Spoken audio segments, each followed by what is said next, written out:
दोस्तों इतिहास में कई ऐसे राजा और रानी हुए हैं और ऐसे कई मनुष्य भी हुए हैं जिनकी कहानी सुनकर हम आज भी आश्चर्यचकित रह जाते हैं। कोई अपने किसी काम को लेकर प्रसिद्ध हुआ है तो कोई अपने किसी काम को लेकर। दोस्तों आज हम आपको एक ऐसी रानी की कहानी बताएंगे जिसको सुनकर आप भी यही सोचने को मजबूर हो जाएंगे कि आखिर यह हो भी कैसे सकता है। अपने समय की इस महारानी की मौत का कारण था सेक्स एक घोड़े के साथ। जी हाँ दोस्तों, हम बात कर रहे हैं यहाँ कैटरीन की। जी हाँ दोस्तों, कैटरीन द ग्रेट जो कि रूस की सबसे बड़ी महारानी थी। आज के इस वीडियो में हम आपको बताएंगे सबसे अय्याश औरत कैटरीन के बारे में। उसको एक राजकुमार ने गरीब रियासत से उठाकर एक अमीर और शक्तिशाली रियासत के बीच खड़ा कर दिया, जो कि अभी तक की शक्तिशाली बना हुआ है। लेकिन जितना वह रसिया को ऊपर लेकर गई उतनी ही बदनाम भी वह अपनी अय्याशी को लेकर रूस में हुई। कैटरीन जितने तेज दिमाग के लिए प्रसिद्ध थी उतनी ही बदनाम थी अपनी अय्याशी के लिए।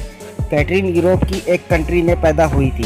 कैटरीन की शादी एक प्रिंस पीटर द थर्ड से हो जाती है, जो कि एक राजकुमार थे और आने वाले समय में रूस के राजा बनने वाले थे। पीटर भी अय्याश किस्म के इंसान थे। उन्हें भी कैटरीन के अंदर कोई दिलचस्पी नहीं थी। वह सिर्फ दिन भर दारू पीता और लड़कियों के साथ ही अय्याशी करता। दरअसल कैटरीन को भी पीटर के ऊपर कोई दिलचस्पी नहीं थी। अय्याशी के अंदर वह पीटर से 10 कदम आगे थी। दोस्तों कैटरीन ने कई ऐसे मर्दों से दोस्ती बना रखी थी जिसके साथ अच्छी तरह से खूब अय्याशियां करती थी, या हम यह भी कह सकते हैं कि संभोग करती थी। कुछ समय बाद पीटर की मौत हो जाती है। दोस्तों यह भी कहा जाता है कि उसकी मौत का कारण कैटरीन ही थी, क्योंकि वह पीटर को नहीं चाहती थी और बिल्कुल भी पसंद नहीं करती थी। कैटरीन की जिंदगी के बीच कोई भी दखलंदाजी करे वह उसको बिल्कुल भी पसंद नहीं था।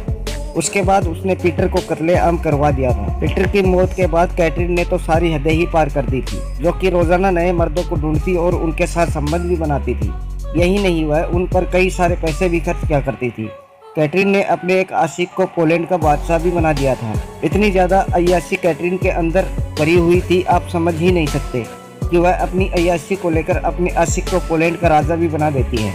उसने एक आशिक को नौकरी पर रखा था जो कि उसके लिए नए मर्दों को ढूंढता था, जिससे कैटरीन मिलना चाहती थी या समझ लो कि संभोग करना चाहती थी। यहाँ तक कि उसने एक दासी भी रख रखी थी जो कि उन सभी मर्दों के साथ पहले सेक्स करती थी जो कि कैटरीन में दरबार के पास जाना चाहते थे। उस दासी को उन सभी के साथ सेक्स करना पड़ता था, जिसके बाद यह लगता कि यह आदमी रानी को खुश कर सकता है, फिर उसी मर्द को महारानी के पास भेजा जाता था, वरना उसे वहीं से ही वापस रवाना कर दिया जाता था। लेकिन कैटरीन ने एक दिन अपनी दासी को एक अपने पुराने आशिक के साथ देख लिया, जिसकी वजह से वह उसका भी कत्लेआम करवा दिया था। फिर उसकी जगह नौकरी पर किसी और दासी को रखा गया। इतना ही नहीं दोस्तों, रानी इंसानों के साथ तो संबंध बनाती ही थी, लेकिन वह जानवरों के साथ भी संबंध बनाती थी। कुछ ऐसी बातें भी सामने निकल कर आई है कि रानी ने घोड़े के साथ भी संभोग किया था। दोस्तों इतना ही नहीं, जब वह बूढ़ी हो गई थी तो वह अपने से 30-35 साल छोटे मर्दों से भी सेक्स करवाती थी। तो दोस्तों आप इससे महारानी की सेक्स की भूख को देखकर अंदाजा लगा सकते हो कि यह कितनी बड़ी अय्याश होगी।